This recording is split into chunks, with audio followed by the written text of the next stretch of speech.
paz do Senhor. Hoje, sábado, dia 21 de novembro de 2020, o dia que o Senhor já tornou realidade sobre a tua vida, a tua casa, a tua família, sobre os teus projetos, objetivos, o teu trabalho, o teu cotidiano, a tua expectativa. O Senhor é Deus, e se Ele criou esse dia, e se Ele derramou esse dia, já tornou uma realidade sobre você, é porque tem jeito, é porque a possibilidade do Senhor se manifestará sobre a tua vida, sobre a tua casa e sobre a tua família, em nome de Jesus. Estamos aqui orando, lendo a palavra de Deus, pensando um pouco sobre as coisas do Senhor, sobre os negócios do Senhor, e hoje também vamos falar, estamos lendo Mateus capítulo 6, já lemos Mateus capítulo 1, 2, 3, que fala, propriamente dito, particularmente falando da biografia de Jesus.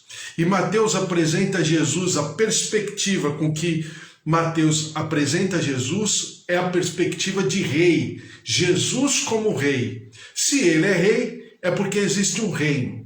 E se existe um rei e existe um reino, esse reino, ele estabelece uma constituição. Por quê? Porque se existe um rei e existe um reino, é porque existem súditos, existem moradores, cidadãos, desse reino. E esse reino tem a sua constituição. Então aí, passando já para o capítulo 4, você vai para a experiência ministerial de Jesus. E aquilo que, como eu poderia dizer, que como homem, ele viveria a partir daquele momento. No batismo de Jesus, finalzinho do capítulo 3 de Mateus, nós temos exatamente a convicção estabelecida. Eu creio que até aquele momento, entre aspas, Jesus poderia, vamos dizer assim, repensar os seus valores e falar, não, vamos fazer o seguinte, eu volto para o meu trono, é melhor a Trindade excluir essa possibilidade, é melhor a humanidade não existir mais, essa criação, e nós reformularmos a nossa criação. Eu creio que até aquele momento Jesus poderia agir e voltar à sua condição divina e deixar essa coisa de humanidade de lado. Mas não, no seu batismo, ali o Senhor estabelece, ali Jesus, vamos dizer assim, deixa todas as possibilidades possíveis de retorno, e agora ele encara ministerialmente, humanamente, amadurecidamente, aquilo que o Senhor tinha sobre a vida dele. E aí, Jesus, imediatamente após o batismo, quando o batismo sacramenta a sua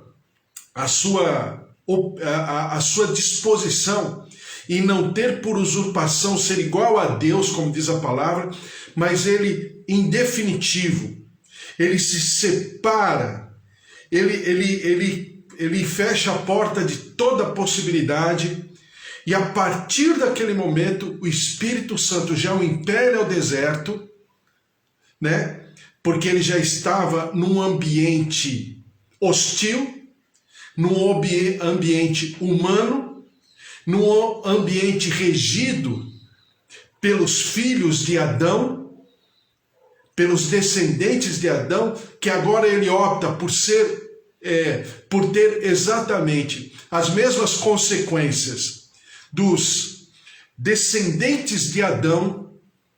Imediatamente depois, o diabo já vai tentá-lo, e a palavra fala, e nós lemos em Lucas 4, que a partir daquele momento, o diabo o tentaria por muitas vezes, em várias situações.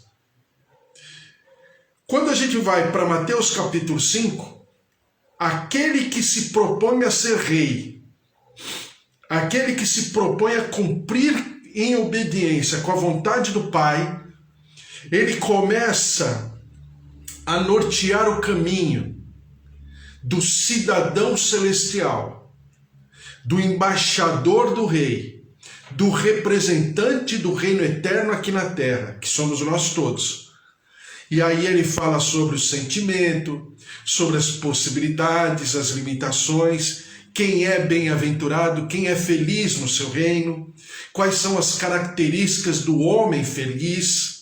Depois ele fala das possibilidades, né, de como se manifestar, né, sendo o sal da terra, a luz do mundo. Depois ele revisita a lei de Moisés e a tradição rabínica, ele como sendo o rabino, né, conhecendo a miúde, aprofundadamente, esse ministério rabínico. Ele fala sobre a tradição, pontuando e colocando diante da lei de Moisés, né? Então ele fala sobre o homicídio, ele fala sobre o adultério, ele fala sobre a vingança e ele fala sobre o amor ao próximo. Já no capítulo 6, ele fala da justiça, a justiça moral, e depois, no capítulo 5, a justiça moral, e no capítulo 6, a justiça religiosa. Para nós aqui na prática, é a vida espiritual, é a vida do dia a dia, com seus problemas, com as suas dificuldades, com as suas demandas, como nós devemos nos comportar.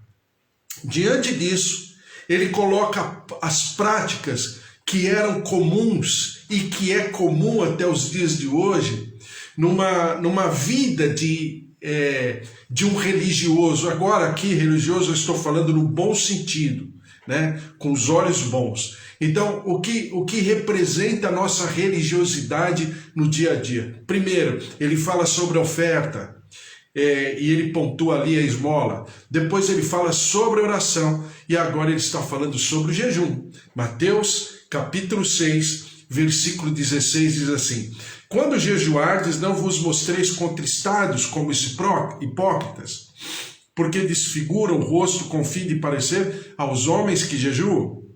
Em verdade vos digo que eles já receberam a recompensa. Tu, porém, quando jejuardes, unge a cabeça e lava o rosto, com o fim de não parecer aos homens que jejuas, e sim ao teu Pai em secreto. E teu Pai, que vê em secreto, te recompensará. Por quê? Porque Jesus está falando, o Senhor está preocupado, está sublinhando, está tornando importante para ele, não é a aparência, é o sentimento, é o coração, é aquilo que vai na minha prática, mas o porquê eu faço, com qual disposição. Essa disposição é humana, ela é pura e simplesmente um cumprimento de tarefa. Hipócrita aqui, né? A palavra hipócrita, ela vem da mesma, de um significado do grego, que se dava para o ator, para a atriz, aquele que tinha que desempenhar um papel numa encenação, num teatro, né? Numa peça teatral. Então ele era um hipócrita. Por quê? Porque não era ele, era um personagem que ele havia criado. Então o Senhor Jesus está falando que na nossa relação com o reino, na nossa relação com o rei, nós não podemos ser, nesse sentido, atores, desempenharmos um papel, encenarmos um papel, mas que precisa ser algo real, algo que o meu sentimento, o meu coração deseja de fato. Eu não quero ter uma função, eu não quero ter uma atitude, né, mecânica, automatizada, mas eu quero ser de fato aquilo que eu transpareço, aquilo que eu pareço de fato, no meu sentimento, no meu coração. Eu faço porque eu sinto de fazer, eu faço porque eu desejo fazer, eu faço porque eu gosto de fazer. Não obstante haverem circunstâncias e dificuldades, não importa. O que eu quero fazer, o que eu sinto de fazer é muito maior. E aí, falando disso, ele fala sobre o jejum. Quando jejuardes? Como assim ele já havia falado? Quando orares, ou quando, pois, deres esmola, né? Então ele parte do princípio que já é uma prática, que nós já estamos acostumados e sabemos que é necessário jejuar, orar e dar esmolas, ou seja, ofertar. Então, dentro desse espectro, dessa atmosfera, falando sobre o jejum, o que significa o jejum?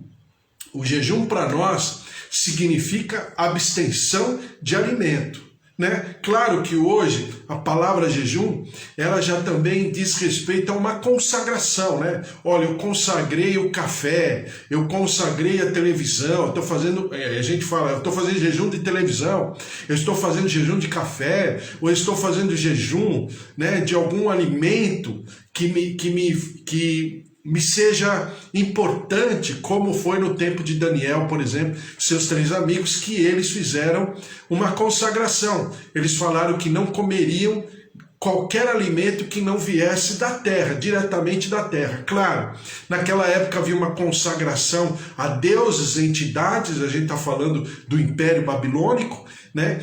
E ele, junto com seus amigos, se propuseram a comer legumes. Um alimento que vinha diretamente da terra. Não passava, não era processado, não passava pela mão humana, ou seja, não passava pelas práticas religiosas, espirituais, pelas entidades, pela mistura, pela miscigenação espiritual. Então, eles se propuseram, durante toda a história da vida deles, se alimentarem de legumes. Então nós, como servos do Senhor, precisamos nos posicionar em meio a tantas situações, né? E aí eu falei para você sobre Salmo 35:13, quando Davi, a Bíblia fala que ele ora, ele jejua pelos seus amigos porque estão enfermos, como se fossem seus irmãos, que ele jejua por aqueles que estavam ao seu redor, que eram até adversários, como se fossem a sua mãe. Por quê? Porque o jejum, ele é muito sublinhado na palavra de Deus em meio a problemas, as dificuldades e crises. Assim como também o jejum é também uma arma importante no mundo espiritual, numa guerra espiritual, numa batalha espiritual, como Jesus fala lá em Marcos 9:29.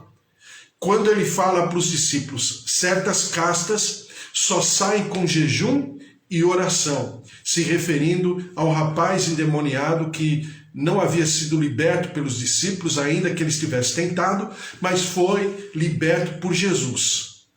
Então o jejum é esse instrumento importante que nos leva a uma coerência, a um bom senso espiritual, ao entendimento de que está havendo de fato.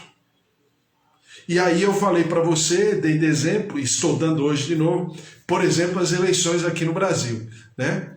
Eu, estou falando de mim, orei, jejuei, estou orando e jejuando, agora mais ainda, porque estamos aqui em São Paulo, na cidade de São Paulo, no segundo turno, né? E eu, pessoalmente falando, eu votei em um candidato para prefeito e votei em uma mulher, numa candidata para vereadora que não ganharam. A vereadora não ganhou, não teve a quantidade de voto que deveria ter, e também aquele candidato a prefeito que eu votei também não passou por segundo turno. Ora, eu poderia dizer assim, onde está a vontade de Deus? Olha só, né? É a minha vontade, mas com certeza não é a vontade do Senhor, porque não aconteceu. Então para que tenha coerência, bom senso, equilíbrio, maturidade, o que eu vou fazer? Eu vou continuar orando e vou continuar jejuando. Por quê? Porque haverá alguém, pessoas que estarão como vereadoras e haverá um prefeito.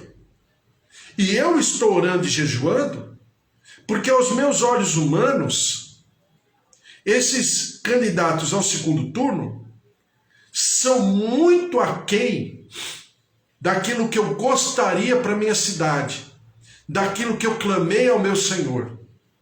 Mas a vontade do Senhor é suprema. Então o que eu tenho que fazer? Lembra que eu falei? Eu tenho que ajustar o meu cronos com o kairos de Deus.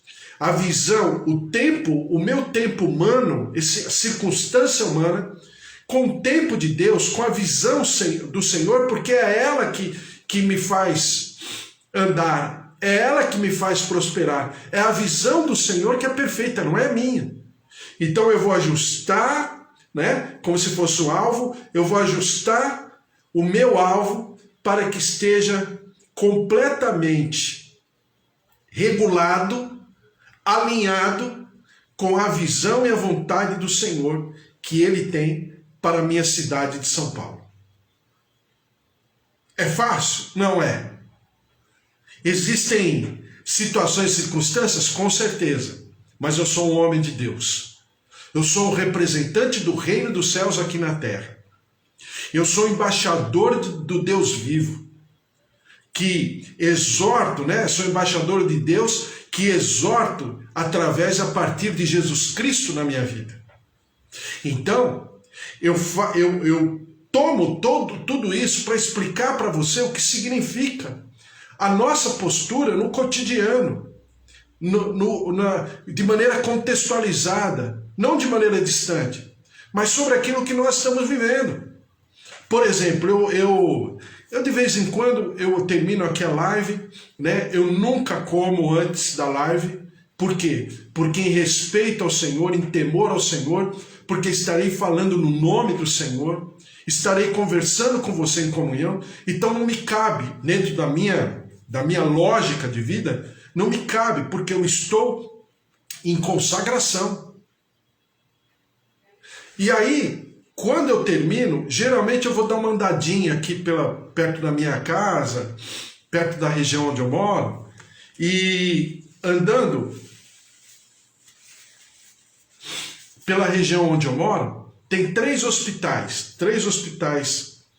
aqui próximos da minha casa. Eu não me permito passar do lado, em frente a um hospital, e eu passo pela frente, depois eu passo pelas costas na hora que eu estou voltando, né? Eu não me permito sem passar em oração, e também porque eu estou em consagração, eu estou em jejum, eu não me permito passar em frente ao hospital e não orar pelas pessoas que estão ali. Eu não sei quem são. Eu faço como Davi fala aqui no Salmo 35, mas eu oro, eu busco do Senhor um sentimento que é como se eu estivesse orando pelos meus irmãos, orando pela minha mãe, como Davi fala ali no Salmo 35, versículo 13. Então eu oro ali, eu clamo diante do Senhor, Senhor, por quê? Porque eu já passei por isso, e nós todos já passamos um momento da nossa vida em alguma área, em alguma situação, alguma circunstância de um querido nosso que estava no hospital. É um sentimento de impotência, é um sentimento de abandono, tanto para quem está internado, como para o familiar que está ali no entorno de toda aquela situação. Então é uma situação de impotência, é uma situação de abandono, uma situação de solidão. De todos os sentimentos, para mim, o sentimento de impotência é o pior de todos, porque você não consegue fazer nada. Aos nossos olhos é o médico que não corresponde à nossa expectativa, é o atendimento que nunca está de acordo com aquilo que a gente deseja. Aí nos vem um pensamento de culpa, de incapacidade. Por que está acontecendo? Por quê? Porque eu sou um ser humano. E aqueles que estão lá dentro também são seres humanos. Estão realmente passando por sentimentos próximos disso, ou iguais a esses, ou outros, porque é um turbilhão de sentimento. Então eu vou passar, eu só estou te dando um exemplo, mas eu vou passar por esses hospitais e vou orar, vou clamar, vou me derramar diante do Senhor. Então a oração, o jejum, a prática desse evangelho, ela está completamente conectada à minha vida. E precisa estar conectada à tua vida, às nossas vidas, como cidadãos dos céus, como embaixadores do rei aqui na terra, que estamos sob um decreto, estamos sob uma constituição. Então, trazendo a palavra do Senhor, segundo Crônicas, capítulo 20, versículo 3.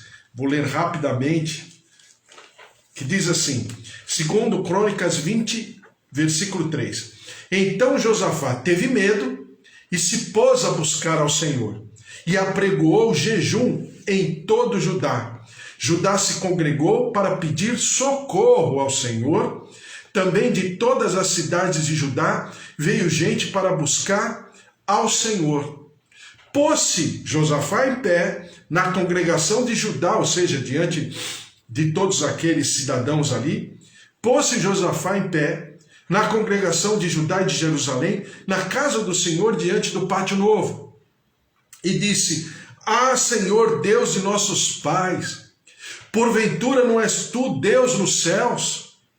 Não és tu que dominas sobre todos os reinos dos povos? Na tua mão está a força e o poder, e não há quem te possa resistir. Porventura, nosso Deus, não lançaste fora os moradores desta terra de diante do teu povo? Ou seja, Josafá, num momento assim crítico, e é uma das passagens mais profundas a respeito do jejum. Por quê? Porque Josafá estava inseguro, Josafá não sabia o que fazer, Josafá estava entristecido, amargurado, angustiado. E a Bíblia diz aqui que Josafá teve medo. Ele não era rei, ele não era servo de Deus, ele não estava diante do altar do Senhor. O que os profetas falam de Josafá, né? Que era um homem íntegro, um homem fiel ao Senhor, mas que naquele momento crítico, ele não sabia o que fazer, mas ele sabia sim o que fazer. Ele não sabia humanamente, mas como servo de Deus ele sabia o quê? Ele correu ao Senhor, ele correu diante do povo ali, dos cidadãos do seu reino, e a Bíblia fala que ele reconheceu que estava com medo. O que fazer, Senhor? O que são das tuas promessas? O que é da tua palavra? Olha só o que o Senhor fez no passado em relação aos nossos pais, aos nossos antepassados. Foi o Senhor que nos trouxe até aqui. Senhor, tem misericórdia. Olha o que os nossos inimigos estão por fazerem. Então Josafá se derrama e ele conclama ao povo, a toda a congregação, ou seja, ao povo de Israel naquele momento, que entrasse em consagração, em jejum. Para quê? Para que realmente pudesse entender, de fato, o que era da vontade de Deus, ou o que seria da vontade do Senhor, diante daquela circunstância. Uma outra passagem, e essa então ela é tremenda. Esdras capítulo 8, versículo 21. Esdras, só para você lembrar, Esdras é um livro histórico. Se é um livro histórico, está no Antigo Testamento, antes, do livro dos Salmos. Está dentro dos 17 livros históricos. Esdras é o livro de número 15º, Esdras, capítulo 8, versículo 21. Diz aqui: Então apregoei ali um jejum junto ao rio Ava, para nos humilharmos perante o nosso Deus, para lhe pedirmos jornada feliz para nós, para nossos filhos e para tudo que era nosso.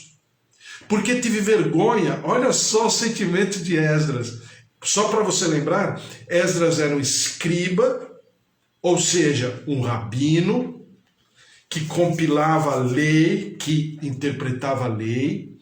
Esdras está vindo com um remanescente do povo, uma pequena porcentagem do povo que achou por bem né, preferiu vir para uma terra assolada e destruída, em escombros, que era Jerusalém, preferiu estar ali do que ficar com o povo lá na terra da Babilônia. Foram poucos, porque a maioria não quis sair, desculpe o termo, do bem bom, né? Já estavam ali, tinham seus filhos, suas casas, seus negócios, seu comércio, então não quis sair. E Esdras vem com um remanescente do povo que optou por viver a inconstância, a incapacidade financeira material de uma região completamente assolada. E aí Esdras vem com o povo, né? Antes disso, Neemias já havia proposto ir, e mais alguns. Então Esdras ficou para reconstruir o templo, e mais tarde Neemias ficou para reconstruir os muros de Jerusalém. Tá? Então Esdras está nesse momento. Então, versículo 21 do capítulo 8 de Esdras. Então, apregoei ali um jejum junto ao rio Ava, para nos humilharmos perante o nosso Deus, para lhe pedirmos jornada feliz para nós, para nossos filhos e para tudo que era nosso.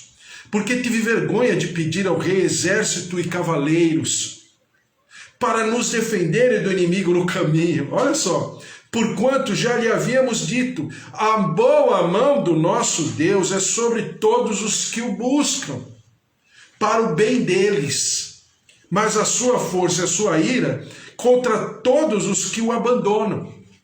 Nós, pois, jejuamos e pedimos isto ao nosso Deus, e ele nos atendeu. Então, em outras palavras, Esdras falou assim: eu tive vergonha de pedir ao rei que nos mandasse uma escolta militar.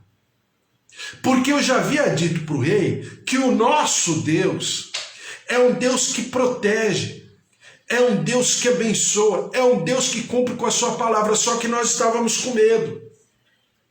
Estávamos com medo de andarmos pelo caminho porque éramos poucos, e nós estávamos diante de um terreno, de uma região completamente hostil, uma região inimiga. Então nós jejuamos. Por que nós jejuamos? Porque nós sabíamos da vontade do Senhor.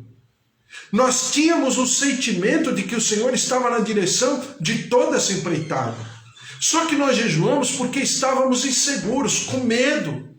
E eu tive vergonha de pedir ao rei e reconhecer que possivelmente nosso Deus havia nos abandonado. Ou seja, no nosso sentimento, nós sentíamos um abandono. Mas nós sabíamos que Deus estava à frente. A gente só não estava sentindo. Então eles jejuaram para quê? Para que houvesse esse alinhamento entre a vontade do Senhor e o cumprimento da vontade desse Deus em relação àquela empreitada que eles estavam vivendo. E o jejum é exatamente esse instrumento que nos alinha, que nos estabelece, que estabelece o meridiano, né?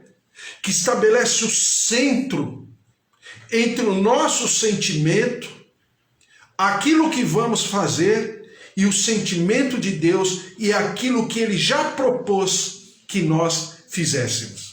Olha, é maravilhosa a palavra de Deus. Amanhã a gente conversa mais. Por quê? Porque são coisas tão importantes para a nossa saúde espiritual, para a nossa saúde familiar, para a nossa vida, em nome de Jesus. Vamos orar. Senhor nosso Deus, nosso Pai, eu te louvo e te agradeço mais uma vez. Eu coloco cada família diante do teu altar. A Kátia, estou com a coluna travada, que está com a coluna travada, o Bispo Antônio também, que tem dores na coluna, no ciático. Senhor, derrama-te com a tua cura, com a tua saúde, sobre a vida da Kátia, sobre a vida do Bispo Antônio, sobre a vida da Magda, da Eliane, do Joel, do Josué, seus familiares, o seu Toninho, a dona Nadir. o seu João, a dona Dária, familiares, os meus pais, os meus tios, na pessoa da minha tia Rosária, da minha tia Alzira, sobrinhos, netos, tua glória, tua graça se derramando sobre a Márcia, Fábio, João, Roseli, familiares, tua graça, tua glória, a dona Ana Maria, a doutora Emma, o Senhor se derramando sobre cada um de nós, curando, visitando nossos familiares, nossos queridos. Toca, visita, cura, traz o teu mover de saúde, derrama-te com as tuas águas curadoras, e nós daremos ao Senhor sempre todo louvor, toda honra e toda glória. Nosso país, nossa nação, nosso povo, perdoa-nos na nossa transgressão, na nossa iniquidade, no nosso pecado.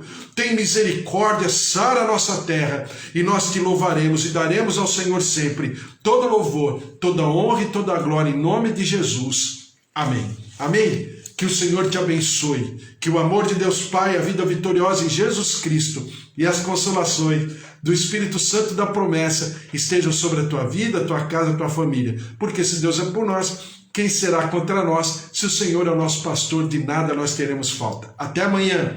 Um beijo para vocês. Tchau, tchau.